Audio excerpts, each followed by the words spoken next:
बहुत समय पहले की बात है, गंगा नदी के किनारे एक पीपल का पेड़ था। पहाड़ों से उतरती गंगा अपने पूरे वेग से बह रही थी। अचानक पेड़ से दो पत्ते नदी में आकर गिर गए। एक पत्ता तिरछा गिरा और एक पत्ता सीधा गिरा। जो पत्ता तिरछा गिरा था वो जिद पर अड़ गया कि और कहने लगा कि आज चाहे जो हो जाए मैं इस नदी को रोक कर ही रहूंगा। चाहे मेरे प्राण ही क्यों न चले जाए, मैं इसे आगे नहीं बढ़ने दूंगा। वह पत्ता जोर जोर से चिल्लाने लगा कि रुक जा गंगा, मैं तुझे आगे नहीं जाने दूंगा। पर नदी तो बहती ही जा रही थी। नदी को तो पता ही नहीं था कि कोई पत्ता उसे रोकने का प्रयास कर रहा है। इधर पत्ते की जान पर बनाई थी। वह लगातार संघर्ष कर रहा था।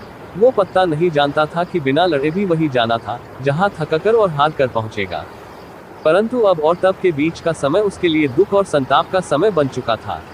वही दूसरा पत्ता जो सीधा गिरा था, वो नदी के प्रवाह के साथ बड़े मजे से बहता जा रहा था और कह रहा था कि चल गंगा, आज मैं तुझे तेरी मंजिल तक पहुंचाऊंगा।